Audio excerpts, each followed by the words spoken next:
The looter shooter genre has been cursed with horrible launches. Maybe Outriders will be the game to break this seemingly endless cycle of having a bad game launch. Today I'll be going into my first impressions of this demo. I've completed everything there is to do, but I still plan to play all 4 classes extensively, as well as testing out the drops and seeing what all weapons and armors I can obtain. This game intends to deliver a story-based experience that is a finished experience at release. Welcome to my brief impressions for the Outriders demo. I hope you enjoy.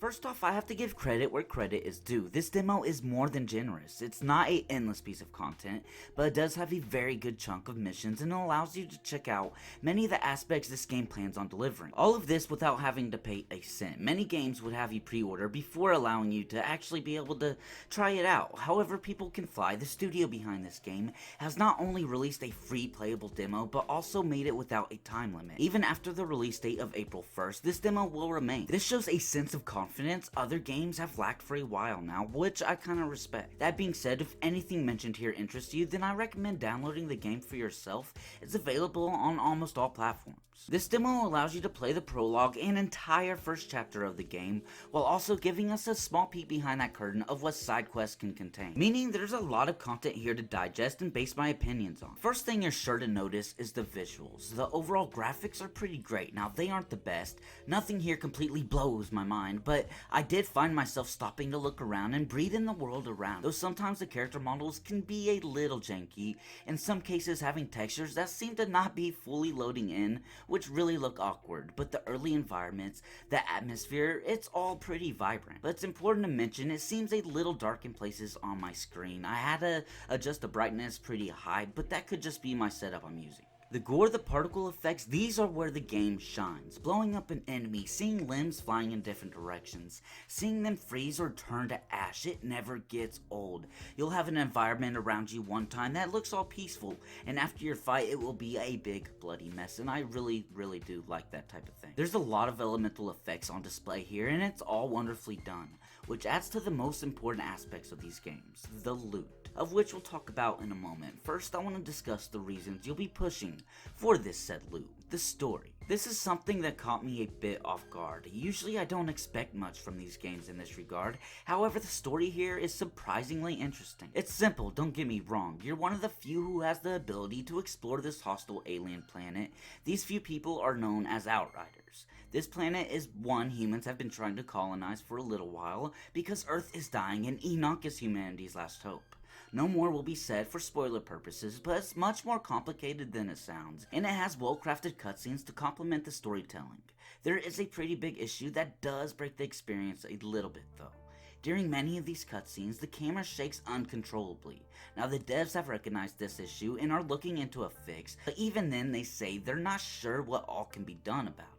This was very distracting, so I really hope they eliminate this problem before release. Now excluding this, I enjoyed most of the characters they introduced. Of course there are basic NPCs who really don't offer much, but there's also a dialogue system that gives life to the other many NPCs. It's something that has to be explored more before knowing or not if this will add to the overall game. Now there's 2 types of gameplay in Outriders. The solo experience where you'll have to combine your abilities in conjunction with your weapons and positioning to stand a chance. But on the other hand, there is co-op, where communication and the compatibility between heroes is essential and provides amazing synergy sometimes. I haven't had much time to mess around with the co-op experience yet, but I do plan to go through a lot of the game online, including testing out the matchmaking. I'll be running through this demo a lot, and if there's enough info, I'll definitely make a video covering some of my discoveries, especially regarding my best item drop. Speaking of drops, it's about time we talk about the main aspect of these games, the loot. Here's where the game starts to show a bit more promise. I found myself excited for that next item drop. That's because some of the middle tier weapons and armors comes with a perk. This perk can change and add to your abilities and how you play, which is the main staple of a good loot system. I haven't been able to obtain a legendary piece of gear, which is usually that main chase that these grindy loot games offer. So I really am intrigued to find out more about that. I can't wait to see what all this game will throw at us. Not much else can be said on this yet. I must do a lot of grinding to see what all possible drops I can get, so I can come up with an informed opinion on the variety of weapons. Stay tuned for a video covering some of those. Now this demo hasn't been without fault. In fact, there's a lot of red flags for me. One being mission design. Missions have very odd pacing and at times feel kinda unrewarding. Sometimes at the end of a boss fight or mission, you'll have to defeat the boss and then interact with them again to activate the cutscene. This honestly takes me right out of my immersion.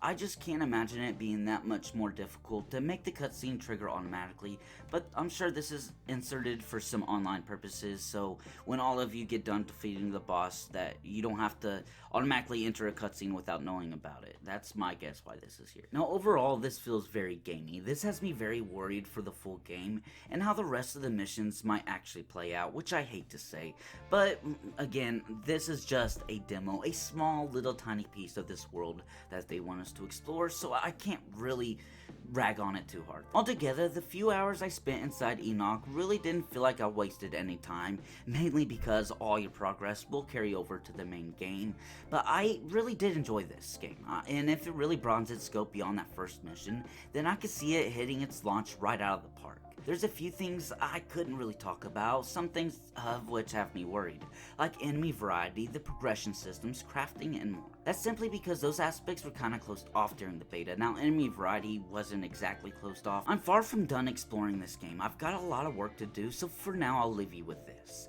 Outriders has me skeptical. I'm not sure if this game will hit its mark. I'm hoping it will launch with a stride, but with all the bugginess, of which there is plenty, and the lack of intelligent mission design, at least from the very beginning, I'd be lying if I said I thought this game is going to break the hellish launch cycle this genre is known for.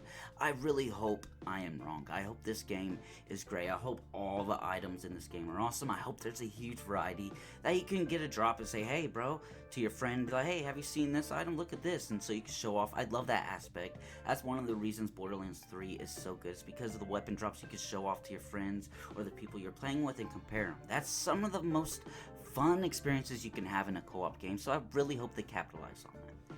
Now, either way, I'll be checking this game out at launch, so you don't have to waste your money if you don't want to buy it right away. This video was a little bit unstructured, but thank you guys for watching anyways. I'll see you in the next video. I'm out of here.